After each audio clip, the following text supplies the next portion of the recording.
I want to kick off by noting that there's a lot of philosophical debate about our relationship with nature, and that nature ought pay is a really controversial topic. But I'm not here to talk about that today. Today's about recognition and reward for effort. The reality is that such is the scale of the global natural resource management challenge that vast resources must be mobilised and invested. And within the structure of our society, investments require payments. So today I want to investigate the question, does NRM pay? Why do we struggle to recognise these payments? And how might we make NRM pay? Well, so does NRM pay? To explore this, I think it's useful to start with a very basic parabola. And on our horizontal axes, we have some measure of environmental pristineness, with pristine at one end and concrete, if you like, at the other. Our horizontal axis vertical axis, sorry, is some sort of crude measure of our economy. Now, when we kicked off industrialisation, there were clear payoffs from transforming natural capital into built capital. As we logged forests, converted land to agriculture, harvested water, built cities, arguably societal welfare improved. And whilst this parabola is very much a terrible simplification, I think it's kind of useful because it somehow explains our history of seeing the environment as distinct or rival to our productive systems. For a long time, as we degraded the environment, productivity grew. And all too often, I think this legacy manifests today in very, very unhelpful and divisive discussions around environmental management. Think environmental water versus consumptive use. And usually these discussions, get very personal. So it's flushing fresh water, wasting it out to sea versus using it for cotton farmers. Forest protection versus clearfell logging.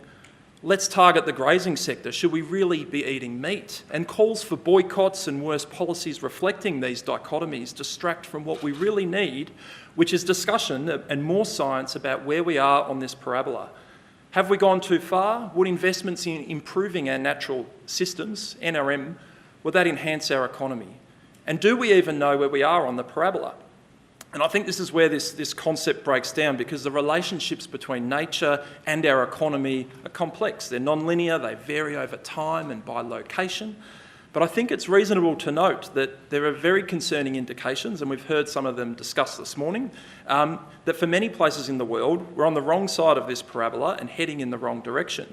In work we're undertaking with CSIRO, they've suggested that the land condition of about 50% of Queensland's rangeland grazing country is now either C or D condition. Now, for those not familiar with the land condition rating system, A and B are mostly intact perennial native systems, very resilient to stress. C and D represent a significant productivity decline, which is difficult and slow to recover from. Elsewhere, alarm bells sounded recently over the fact that globally we're losing about 2.5% of our insect biomass per annum. Now, insects play a fundamental role in our economy. They pollinate, control pests, cycle nutrients, and they're a key input into most food chains. And of concern that when asked, Australian entomologists, aside from noting some anecdotes about how dirty their windscreens now get when they drive across the country, or not dirty, they claimed that there's no basic monitoring system in Australia for insect biomass, so we don't really understand what the problem is. And globally, soil degradation, water scarcity, air pollution, overfishing and plastic pollution all present significant well-known risks to our economy. And if we consider our atmosphere on the parabola as a place to store the gaseous waste from industrialisation, it has enabled society's rapid industrialisation, but now our climate is changing. And you may contest the links between climate change and the recent flood events in Queensland, or heat waves and droughts through eastern Australia, and recently the Tasmanian fires burning through supposedly unburnable 10,000-year-old forests. But frighteningly, events like these are consistent with the best forecasts, and they're expected to get more frequent and more intense. So reflecting on such trends, it might feel a bit silly to ask the question, does NRM pay? Nature pays us every day, provides the basic inputs into our economy: food, fibre, water, energy, air, clean air, waste management and climate regulation. We take nature's payments for granted at our peril. And without a healthy environment as part of nature, inevitably we fail too. So the challenge for us is, how do we move back up the parabola? How best to protect and invest in our natural systems? And it's worth reflecting that whilst we seem to have a reasonable understanding of the macro implications of environmental degradation, our knowledge and capabilities at the ground level of the investment or business decisions that either rehabilitate, protect, or even degrade natural systems, frankly, need some work. And a key challenge for managing natural capital is that in our day-to-day decisions, the implications of degradation are invisible, obscured by a lack of knowledge, timeframes, variability, and the issue of public goods where those who might invest cannot actually capture the benefits.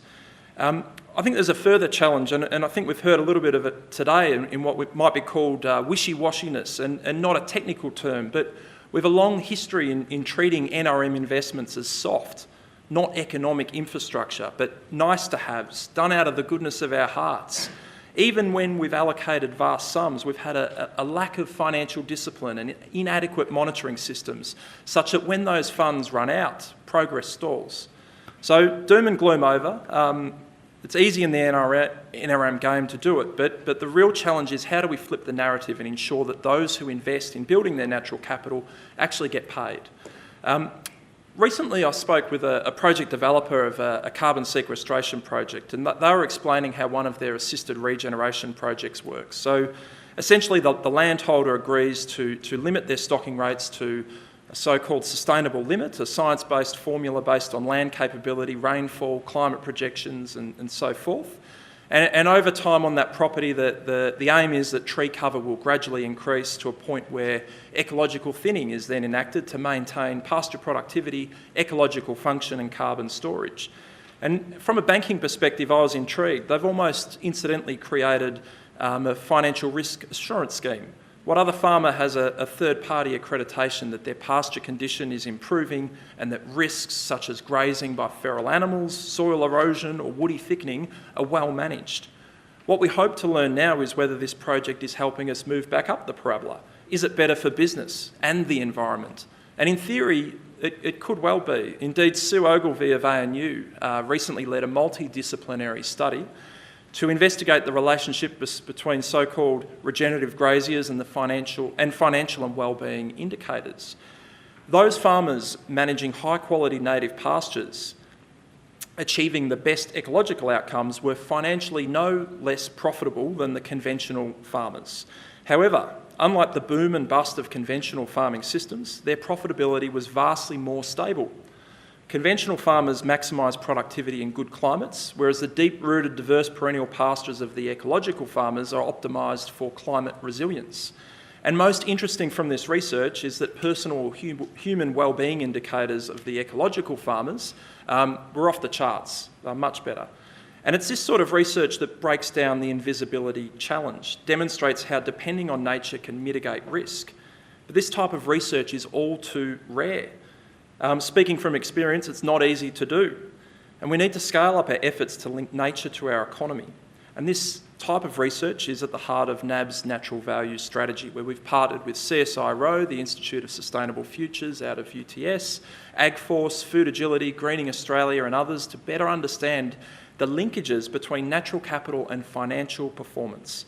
Our aim is to elevate natural capital into our credit decisions so that customers who can demonstrate improved resilience or productivity from investments or management of their natural capital are rewarded appropriately.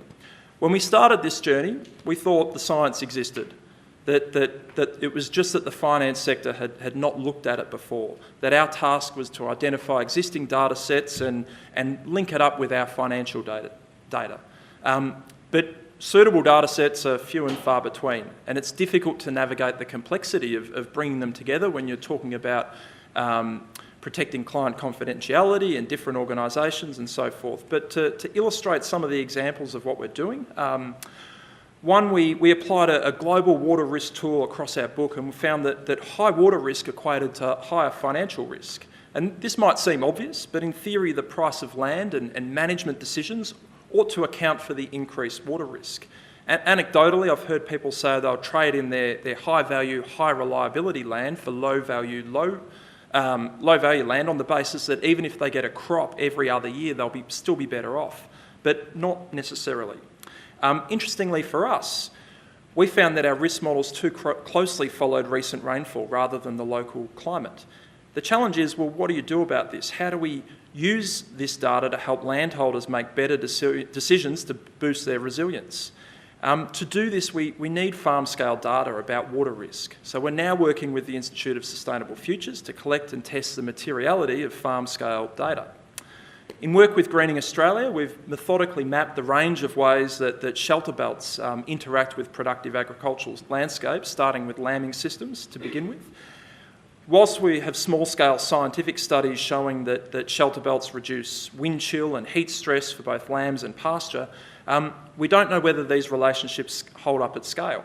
So the next phase of this work is to test these relationships at scale and bring together vegetation and production data, and critically to develop the tools and systems to enable this to occur and to feed information into a financial system. If we're going to rethink native vegetation systems as a farm asset, as natural capital, this is exactly the type of relationship that we need to demonstrate. All these initiatives highlight that whilst we understand the high-level relationships, the tools to bring key risks into our decision-making systems still need more work. The more partners across government and industry working to understand these relationships and harness the potential of agtech, the quicker we can all move towards appropriate recognition and reward. And we're thrilled to see ongoing developments in this space. So another way NRM might pay is in rethinking the role that natural systems play in convincing investors that risks to farming systems are well managed.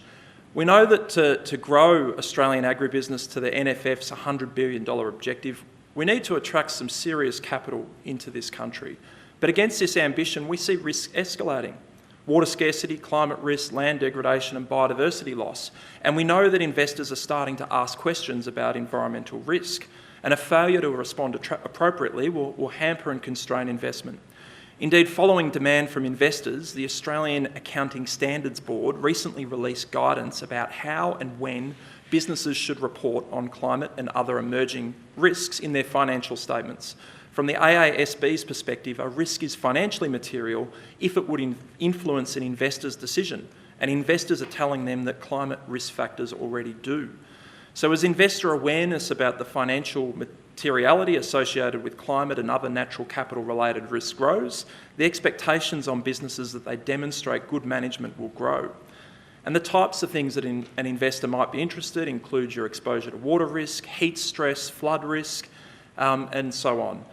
And critically, they're likely to want benchmarked information. So it's unlikely an individual can do this alone. We need to actually think about creating standardised frameworks to enable that communication to happen. Last week I spoke with someone who provides services to a large agri-fund backed by foreign investment.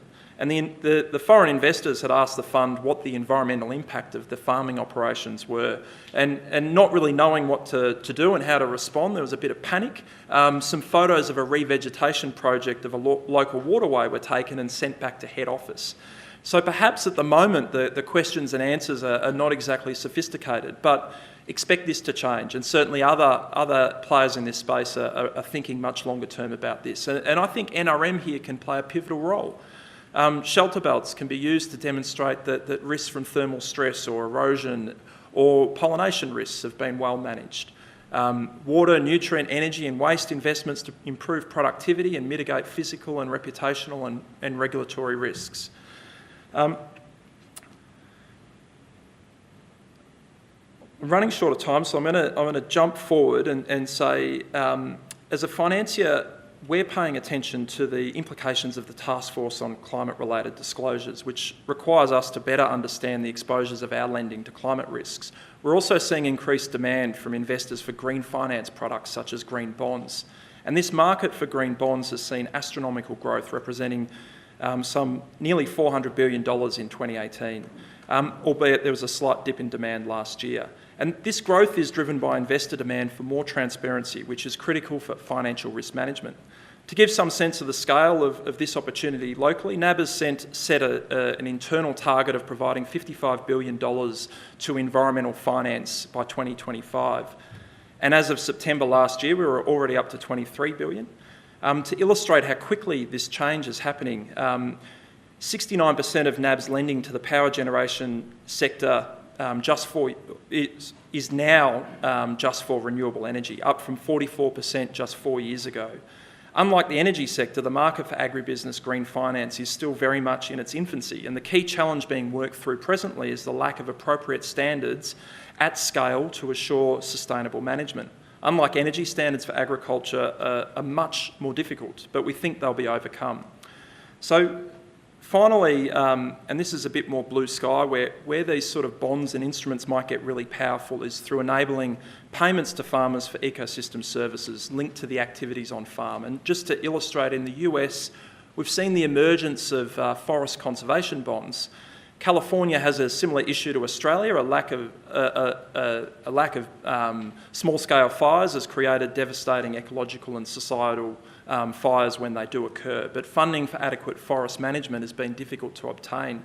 The key innovation with these forest bonds is that the private sector has been able to negotiate across the silos of organisations that might benefit from reduced fire risk.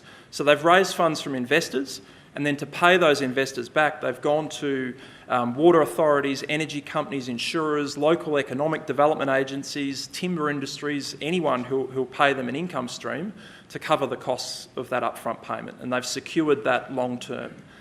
So I think this model could apply to sustainable agriculture. A bond aggregator could raise funds to improve environmental management across a pool of farms off the back of negotiating long-term secure payments from those who stand to benefit: water authorities, insurers, carbon emitters, ports, etc. But that'll take some work to get up and running. So in summary, I think there's a huge opportunity to reframe environmental investments as key drivers of productivity and risk mitigation within standardised risk management frameworks to ensure that financiers can understand how NRM initiatives translate into financial risk so that they can then reflect that in their pricing. Provide insurance to investors of good management to make it easier to attract capital. To organise landholders so they can access payments for public goods that they're providing, and ultimately to flip the narrative and ensure that NRM does indeed pay. Thank you.